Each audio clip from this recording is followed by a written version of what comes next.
Hello my dear students, welcome to Mangalam academy online platform. मैं मनोज त्रिपाठी आप सभी लोगों का बहुत बहुत स्वागत करता हूं। जैसा कि आप सभी लोग जानते हैं कि UPSSC का जो पिटारा है नौकरियों का वो खुल चुका है और बहुत जल्दी आपके सामने लेखपाल की, UPSI की और बहुत सी अन्य वैकेंसियां आने वाली हैं। तो उसके लिए अब हम लोगों को कमर कस लेना है और हम लोगों को अब घर बैठे ही इस वैश्विक महामारी में घर बैठे ही अपनी तैयारी को क्या करना है, मजबूत करना है, कंप्लीट करना है। तो मैं आप सभी लोगों को बताना चाहता हूं कि हम लोगों के यहाँ पर मंगलम एकेडमी में जो ऑनलाइन क्लासेस शुरू हो चुकी हैं उसमें मैं आपको EVS का पार्ट देखूंगा। मैं आपके लिए पर्यावरणीय अध्ययन पढ़ाऊंगा। आजकल के एग्ज़ाम्स में यहाँ से बहुत ज़्यादा महत्वपूर्ण क्वेश्चंस बनने लगे हैं, तो इस वाले पोर्शन को हम लोग इग्नोर नहीं कर सकते हैं। इस वाले पोर्शन को हम लोगों को बहुत अच्छे से पढ़ना होगा। तो देखते हैं क्या पढ़ना होता है हमको इसमें। अपनी जो कंपटीशन का जो ये पीरियड है, इस कंपटीशन पीरियड को हम लोगों को कैसे यूटिलाइज करना है, कैसे हम लोगों को आगे बढ़ना है, उसके लिए आपको समय समय पर हमारे यूट्यूब चैनल पर रणनीतियों को बनाकर आपको बताया जाएगा। लेकिन उससे पहले आपको ये जानना बहुत ज़रूरी होता है कि आपको पढ़ना क्या है। सबसे इम्पोर्टेंट होता है कि मुझे पढ़ना क्या है और पढ़ना कैसे है। मैं अपने विषय यानी कि पर्यावरणीय अध्ययन के बारे में आपको बताता हूँ कि आपको इसमें पढ़ना क्या है, क्या क्या पोर्शन हैं जहाँ से क्वेश्चन आते हैं। तो सबसे पहले देखिएगा, जो पर्यावरणीय अध्ययन है, इन्वायरमेंटल स्टडीज़ है, इसको मैंने 10 चैप्टर में डिवाइड कर रखा है। 10 चैप्टर में मैंने इसको डिवाइड कर रखा है, जैसा कि आप देख पा रहे हैं 10 चैप्टर हैं। सबसे पहला चैप्टर है इसका पर्यावरण एक परिचय, यानी कि इन्वायरमेंट एंड इंट्रोडक्शन। ये जो पहला चैप्टर है इसमें हम लोग क्या पढ़ेंगे, पर्यावरण एक परिचय में हम लोग क्या पढ़ेंगे। पर्यावरण एक परिचय में हम लोग पढ़ते हैं कि पर्यावरण क्या होता है, पर्यावरण का शाब्दिक अर्थ क्या है, पर्यावरण की परिभाषा क्या है, पर्यावरण जीव को कैसे प्रभावित करता है, जीव पर्यावरण को कैसे प्रभावित करता है, दोनों एक दूसरे को कैसे प्रभावित करते हैं, इसके बारे में हम लोग यहाँ पर स्टडी करेंगे, पढ़ेंगे। दूसरी इंपॉर्टेंट जो यहाँ पर टॉपिक होता है वो होता है पर्यावरण के घटक, यानी कि कंपोनेंट ऑफ इन्वायरमेंट। पर्यावरण के घटक में आप लोग बायोटिक एंड एबायोटिक कंपोनेंट पढ़ते हैं, यानी कि जैविक एवं अजैविक घटक पढ़ते हैं, उसकी हम लोग यहाँ पर डिटेल्ड स्टडी करेंगे। फिर पर्यावरण के प्रकार के बारे में पढ़ा जाता है और पर्यावरण क्यों पढ़ा जाता है इसके बारे में भी हम लोग यहाँ पर चर्चा करेंगे, जो कि हम लोगों का पहला टॉपिक होगा, पर्यावरण एक परिचय। इसके बाद हम लोग दूसरे टॉपिक में आएंगे। दूसरा जो हम लोग का चैप्टर होगा उसका नाम क्या होगा, पारिस्थितिकी। पारिस्थितिकी को इंग्लिश में क्या बोलते हैं, इकोलॉजी बोलते हैं। जैसा कि आप जानते हैं इन्वायरमेंट में जो टर्म होते हैं उनको आप इंग्लिश और हिंदी दोनों में याद रखिएगा, क्योंकि डिक्टो जो टर्म होते हैं इंग्लिश वाले वही उठा के हिंदी में रख दिए जाते हैं। यानी कि जैसे इकोलॉजी लिखा हुआ है तो आपको पारिस्थितिकी ना देकर आपके पेपर में क्या दे सकता है, इकोलॉजी ऐसे दे सकता है। इसलिए हिंदी और इंग्लिश को बैलेंस करके हमको पढ़ते चलना होगा। मैं बात कर रहा था पारिस्थितिकी की, इकोलॉजी चैप्टर की बात कर रहा था। इसमें हम लोगों को पारिस्थितिकी को समझना होगा, इकोलॉजी क्या होती है इसके बारे में पढ़ना होगा। पारिस्थितिकी में सबसे इंपॉर्टेंट आता है उसके कारक, पारिस्थितिकी के कारक जिसको हम लोग कहते हैं इकोलॉजिकल फैक्टर्स, जिसमें हम लोगों को भौतिक कारक यानी कि फिजिकल फैक्टर्स और जैविक कारक दोनों को पढ़ना होता है।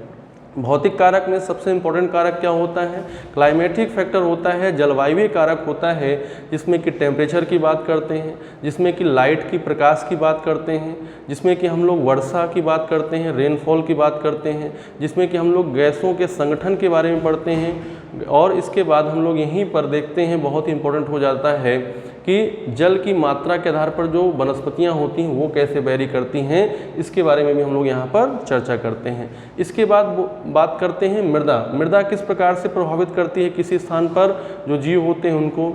मृदा में जो खनिज तत्व होते हैं उनके बारे में भी हम लोग यहीं पर पढ़ते हैं। फिर जैविक कारक में आपने बहुत ही इंपॉर्टेंट चीज़ों से देखा हुआ क्वेश्चन आते हैं, जैसे कि सहजीवता की बात करते हैं, मृतोपजीवता की बात करते हैं। ये सब टर्म आपको वहाँ पर हिंदी और इंग्लिश दोनों में पढ़ाए जाएंगे, अच्छे से डिटेल्ड स्टडी की जाएगी।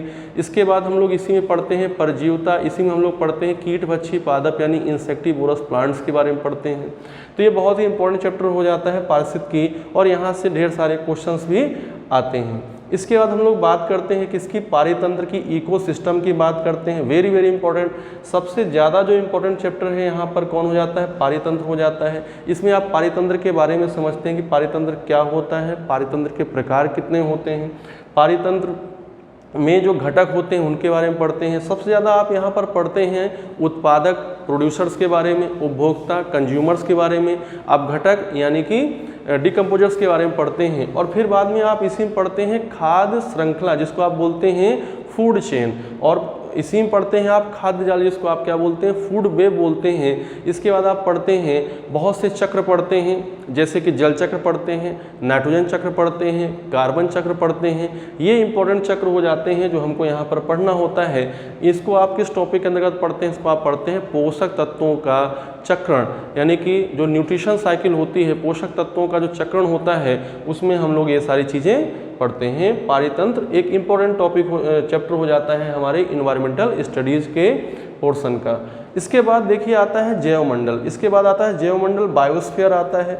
जैवमंडल क्या होता है, जैवमंडल पृथ्वी पर वह क्षेत्र होता है, पृथ्वी पर पाया जाने वाला वह क्षेत्र होता है जहाँ पर किसी भी जीव के लिए फेवरेबल कंडीशंस पाई जाती हैं, अनुकूलतम दशाएं पाई जाती हैं। जैवमंडल में वायुमंडल, स्थल मंडल एवं जल मंडल तीनों चीज़ों का कॉम्बिनेशन होता है, यानी कि जो जैवमंडल होता है ये तीनों का उभयनिष्ठ भाग होता है, कॉमन पार्ट होता है। यहाँ पर स्थल मंडल भी होगा, जल मंडल भी होगा और वायुमंडल भी होगा। इसका मतलब क्या हुआ कि जब जैवमंडल की बात करेंगे, जैवमंडल टॉपिक को हम लोग पढ़ेंगे तो जैवमंडल टॉपिक में हम लोग को स्थल मंडल पढ़ना होगा, जल मंडल पढ़ना होगा और वायुमंडल पढ़ना होगा। स्थल मंडल में हम लोग पढ़ेंगे पृथ्वी की संरचना के बारे में, आंतरिक संरचना के बारे में, और फिर क्या पढ़ेंगे, इसी में हम लोग चट्टानों के बारे में पढ़ते हैं, रॉक्स के बारे में पढ़ते हैं।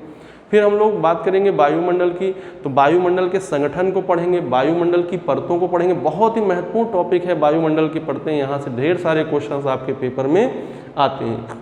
फिर हम लोग जलमंडल की बात करते हैं, जलमंडल में महासागर को हम लोग पढ़ते हैं। महासागर के बाद हम लोग यहाँ पर नदियों, झील, तालाबों की भी चर्चा कर लेते हैं। तो ये आपका क्या हो जाता है, जैवमंडल वाला पोर्शन हो जाता है, बायोस्फीयर वाला पोर्शन हो जाता है। इसके बाद नेक्स्ट आता है जैव विविधता, जिसको आप क्या कहते हैं, बायोडाइवर्सिटी कहते हैं। जैव विविधता से जैसा कि नाम से ही आप परिचित हो पा रहे होंगे कि जैव विविधता का तात्पर्य क्या होता है, जीवों में पाई जाने वाली विविधता, जीवों में पाई जाने वाली वैरायटी को हम लोग क्या कहते हैं, बायोडाइवर्सिटी कहते हैं। तो ये हम लोग यहाँ पढ़ते हैं कि पृथ्वी पर किस स्थान पर जैव विविधता सर्वाधिक है, किस देश में सर्वाधिक है, किस स्थान पर कम है, जैव विविधता कैसे वैरी करती है, जैव विविधता क्यों कम हो रही है, इस पर भी हम लोग क्या करते हैं, चर्चा करते हैं। जैव विविधता के कम होने के कारण जो जीव का अस्तित्व है ये भी संकट में आ जाता है, इसलिए जैव विविधता के संरक्षण के बारे में भी पढ़ते हैं। जैव विविधता का जो संरक्षण होता है यहीं पर पढ़ा जाता है, बायोडाइवर्सिटी कंजर्वेशन पढ़ा जाता है। दो प्रकार की टेक्निक होती हैं जैव विविधता में, एक स्वस्थानीय संरक्षण होता है, एक बाह्य स्थानीय संरक्षण होता है। हम लोग डिटेल स्टडी करेंगे। यहीं पर हम लोग बात करते हैं किसकी, यहीं पर हम लोग बात करते हैं IUCN द्वारा जारी की जाने वाली रेड डाटा बुक की। जो रेड डाटा बुक है उसमें संकटाग्रस्त प्रजातियों को रखा जाता है, कौन कौन है, कैसे कैसे हैं, इस ग्रुप में कौन कौन से जंतुओं को जीवों को रखा गया है, उन सब के बारे में हम लोग यहाँ पर चर्चा करते हैं, जैव विविधता में चर्चा करते हैं। आगे चलते हैं। फिर इसके बाद आता है 6 नंबर पर, जो 6 चैप्टर होगा हम लोगों का वो होगा वन एवं वन्यजीव संरक्षण परियोजनाएं। जब हमको जीवों को बचाना होगा तो उसके लिए हम लोगों को बहुत सी परियोजनाएं यानी कि प्रोजेक्ट चलाने पड़ेंगे, प्रोग्राम चलाने पड़ेंगे। और जो वन्य जीव होते हैं रहते कहाँ हैं, वन में रहते हैं। जब उनके आप प्राकृतिक आवास को बचाएंगे तभी वन्य जीवों को बचाना क्या हो पाएगा, आसान हो पाएगा। तो सबसे पहले हम लोग बात करेंगे कि वनों से संबंधित कौन कौन से प्रोजेक्ट चलाए गए, कौन कौन से आंदोलन चलाए गए, इन पर हम लोग चर्चा करेंगे। और वन्यजीव संरक्षण परियोजनाओं की बात करें, वाइल्ड लाइफ कंजर्वेशन प्रोजेक्ट की बात करें, तो वाइल्ड लाइफ कंजर्वेशन प्रोजेक्ट में हम लोग सबसे इम्पॉर्टेंट जो टॉपिक हो जाता है ये आपके पेपर के लिए, जैसे कि यहाँ से क्वेश्चन आया करता है, टाइगर प्रोजेक्ट से क्वेश्चन आता है, बाघ परियोजना से क्वेश्चन आता है, हाथी परियोजना एलिफेंट प्रोजेक्ट से क्वेश्चन आता है, गैंडा परियोजना राइनोसेरस प्रोजेक्ट से क्वेश्चन आता है। इसके बाद आप देखते हैं कि क्रोकोडाइल प्रोजेक्ट होता है, यानी कि आप बोलते हैं घड़ियाल परियोजना। तो ये सारे बहुत सी महत्वपूर्ण परियोजना हैं जो हमारे पेपर में पूछ ली जाती हैं वन को बचाने के लिए, जैसे कि चिपको आंदोलन हो जाता है, एपिको आंदोलन हो जाता है, मैत्री आंदोलन हो जाता है। इसके अलावा भी हम लोग बहुत से आंदोलन की चर्चा कर लेंगे, जैसे कि पश्चिमी घाट बचाओ आंदोलन, शांत घाटी बचाओ आंदोलन। इसके बाद एक नर्मदा बचाओ आंदोलन बहुत ही इंपॉर्टेंट है, आपके पेपर में कई बार पूछा गया है। नर्मदा बचाओ आंदोलन के बारे में भी हम लोग यहाँ पर चर्चा करेंगे। इसके बाद जो कहते हैं कि ये जरूर पेपर में पूछा जाता है, यहाँ से क्वेश्चन में जरूर, यहाँ से पेपर में आपके क्वेश्चन जरूर पूछा जाता है, जो 7th चैप्टर होगा ये यहाँ से ढेर सारे क्वेश्चन आपके पेपर में आए हैं। जैसे कि नेशनल पार्क की बात करेंगे, राष्ट्रीय उद्यान की बात करेंगे, नेशनल पार्क, कौन सा नेशनल पार्क कहाँ अवस्थित है, कहाँ सिचुएटेड है, किस नेशनल पार्क में किस वन्य जीवों को क्या किया गया है, संरक्षित किया गया है। ऐसे ढेर सारे क्वेश्चंस आप देखते हैं आपके पेपर में आए हुए होते हैं। फिर आता है जैवमंडल आरक्षित क्षेत्र, बायोस्फीयर रिजर्व। बायोस्फीयर रिजर्व क्यों बनाए गए, बायोस्फीयर रिजर्व की संख्या कितनी है, कहाँ पर बायोस्फीयर रिजर्व, कौन सा बायोस्फीयर रिजर्व कहाँ पर स्थित है, इन सब के बारे में हम लोग डिटेल स्टडी यहाँ पर करेंगे। इसके बाद वन्यजीव अभ्यारण्य। वन्यजीव अभ्यारण्य वाइल्ड लाइफ सेंचुरीज में सबसे ज़्यादा पूछा जाता है कि ये वाइल्ड लाइफ सेंचुरी किस राज्य में स्थित है और इसमें किस जीव को संरक्षण प्रदान किया गया है, किस जंतु को संरक्षण प्रदान किया गया है। तो ये हम लोग यहाँ पर बहुत अच्छे से पढ़ेंगे, यहाँ से आपके पेपर में ज़रूर से ज़रूर क्वेश्चन आता है। इसके बाद जो इसका एक बहुत ही महत्वपूर्ण टॉपिक हो जाता है, बहुत ही महत्वपूर्ण चैप्टर हो जाता है जिसका नाम क्या है, प्रदूषण। प्रदूषण क्या होता है, पर्यावरण की गुणवत्ता में कमी को ही हम लोग क्या कहते हैं, प्रदूषण कहते हैं। पर्यावरण में जीव रहकर अपने सभी जो आवश्यकताएं हैं उनको पूरा करता है, लेकिन पर्यावरण के जो घटक होते हैं उनमें क्या हो जाएगा, गुणवत्ता में कमी आ जाने पर वो अपनी जो आवश्यकताएं हैं उनको आसानी से पूरा नहीं कर सकता है, उसके अस्तित्व पर भी खतरा हो सकता है। इसलिए हम लोग यहाँ पर जो प्रदूषण वाला चैप्टर है इसको भी बहुत अच्छे से पढ़ते हैं। इसमें बहुत इंपॉर्टेंट प्रदूषण जैसे कि वायु प्रदूषण, जल प्रदूषण, रेडियोधर्मी प्रदूषण, मृदा प्रदूषण, ध्वनि प्रदूषण, जैविक प्रदूषण, इन सब प्रदूषण के बारे में यहाँ पर हम लोग चर्चा करते हैं, पॉल्यूशन के बारे में पढ़ते हैं। इतना क्लियर है। इसके बाद नेक्स्ट आता है कि पर्यावरण संरक्षण जो संगठन है, जैसे कि बात कर लें यहाँ पर WWF की बात कर लें, है ना। इसके बाद हम लोग किसकी बात करेंगे, इसके बाद यहाँ पर हम लोग किसकी बात करेंगे, UNDP की बात करेंगे, UNEP की बात करेंगे। इसके बाद हम लोग यहीं पर बात करते हैं किसकी, IUCN की बात करते हैं। तो ये सारे जो संगठन हैं ये सब पर्यावरण को बचाने के लिए किए जा रहे हैं। और जो सम्मेलन हुए पर्यावरण को बचाने के लिए, जो सम्मेलन हुए, जैसे कि आप जानते हैं वियना सभा हुई, मॉन्ट्रियल प्रोटोकॉल हुआ, नगोया प्रोटोकॉल हुआ, इसके बाद और भी बहुत से हैं, स्टॉकहोम सम्मेलन हुआ।